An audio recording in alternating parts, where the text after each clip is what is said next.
Hello friends, AP educator में आपका स्वागत है। मैं आज आप लोगों को अलंकार के बारे में बताऊंगा। अलंकार हमारे हिंदी साहित्य में सबसे उपयोगी है। आज मैं अलंकार को सरल शब्दों में आप लोगों को समझाऊंगा। तो फ्रेंड्स, स्टार्ट करते हैं। अलंकार की परिभाषा। अलंकार का शाब्दिक अर्थ होता है आभूषण। जिस प्रकार स्त्री की शोभा आभूषण से होती है, उसी प्रकार काव्य की शोभा अलंकार से होती है। अर्थात जो किसी वस्तु को अलंकृत करे वह अलंकार कहलाता है। संक्षेप में हम कह सकते हैं कि काव्य शरीर अर्थात भाषा को शब्दार्थ से सुसज्जित तथा सुंदर बनाने वाले चमत्कारपूर्ण मनोरंजक ढंग को अलंकार कहते हैं। अब दोस्तों, अलंकार के बारे में आप जान गए होंगे कि अलंकार क्या है। अलंकारों के भेद। अलंकारों के मुख्यतः दो भेद माने जाते हैं। पहला शब्दालंकार, दूसरा अर्थालंकार। शब्दालंकार ऐसा काव्य जिसमें शब्दों के द्वारा काव्य की शोभा बढ़ाई जाए उसे शब्दालंकार कहते हैं। शब्दालंकार मुख्यतः तीन प्रकार के होते हैं। पहला अनुप्रास अलंकार।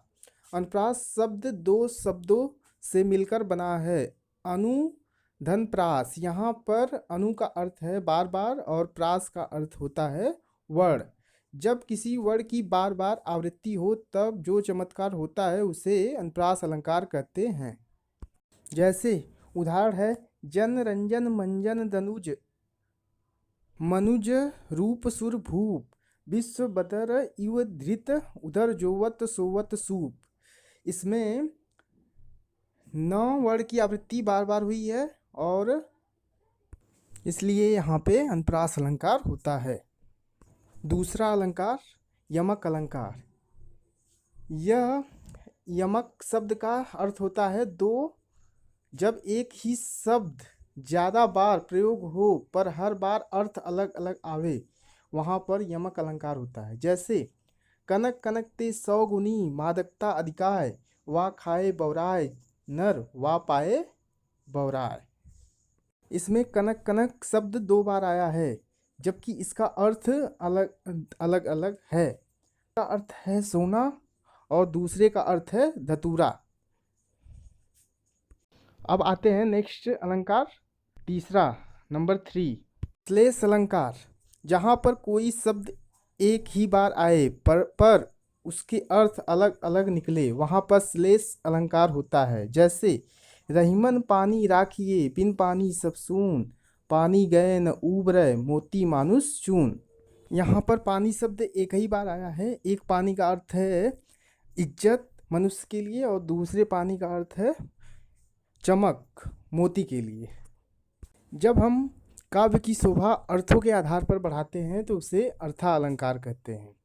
अर्थालंकार का मतलब है कि अर्थ निकालने के बाद जो काव्य में शोभा बढ़ती है उसे अर्थालंकार कहते हैं। अर्थालंकार अलंकार मुख्यतः 6 प्रकार के होते हैं जो इस प्रकार हैं। पहला उपमा अलंकार। उपमा शब्द का अर्थ होता है तुलना। तुलना जब किसी व्यक्ति या वस्तु की तुलना किसी दूसरे व्यक्ति या वस्तु से की जाए वहाँ पर उपमा अलंकार होता है। जैसे सागर सा गंभीर हृदय हो गिरि सा ऊंचा हो जिसका मन। इसमें सागर की तुलना हृदय से की जा रही है और पर्वत की तुलना मन से की जा रही है। नेक्स्ट है रूपक अलंकार। जहाँ पर उपमेय और उपमान में कोई अंतर न दिखाई दे वहाँ रूपक अलंकार होता है। अर्थात जहाँ पर उपमेय और उपमान के बीच के भेद को समाप्त करके उसे एक कर दिया जाता है वहाँ पर रूपक अलंकार होता है। जैसे उदित उदय गिरिमंच पर रघुवर बाल पतंग बिगसे संत सरोज सब हर्षे लोचन भ्रग। नेक्स्ट अलंकार है उत्प्रेक्षा अलंकार। जहाँ पर उपमान के न होने पर उपमेय को ही उपमान मान लिया जाता है। अर्थात जहाँ पर अप्रस्तुत को प्रस्तुत मान लिया जाए वहाँ पर उत्प्रेक्षा अलंकार होता है। जैसे सखी सोहत गोपाल के उर गुंजन की माल बाहर सोहत मनु पिए दवानल की ज्वाल। जिस काव्य में मनु मानव जनु जानो ऐसे शब्द दिख जाए वहाँ पर उत्प्रेक्षा अलंकार होता है। यहाँ पर दूसरी वाली लाइन पर नीचे देखिए मनु पिए, मनु शब्द आ गया है, इससे यह उत्प्रेक्षा अलंकार है। संदेह अलंकार, जब उपमेय और उपमान में समानता देखकर यह निश्चय नहीं हो पाता कि उपमान वास्तव में उपमेय है या नहीं, जब यह दुविधा बनती है तब संदेह अलंकार होता है। अर्थात जहाँ पर किसी व्यक्ति या वस्तु को देखकर संशय बना रहे वहाँ संदेह अलंकार होता है। यह अलंकार उभया अलंकार का भी एक अंग है। जैसे यह काया है या शेष उसी की, छाया क्षण भर उनकी कुछ नहीं समझ में आया। इस दोहे में शरीर और छाया में संशय बना हुआ है कि शरीर है कि शरीर की छाया है। ये संशय संदेह अलंकार को जन्म देता है। अगला है अतिशयोक्ति अलंकार, जब किसी व्यक्ति या वस्तु का वर्णन करने में लोक समाज की सीमा या मर्यादा टूट जाए उसे अतिशयोक्ति अलंकार कहते हैं। जैसे हनुमान की पूंछ में लगन न पाई आगी, सगरी लंका जल गई गए निशाचर भागी। इस दोहे में इतना ज़्यादा बढ़ा चढ़ाकर बताया गया है कि हनुमान की पूंछ में आग लगी भी नहीं अभी और लंका सारी जल गई और सारे निशाचर भाग भी गए, इसलिए यहाँ पे अतिशयोक्ति अलंकार है।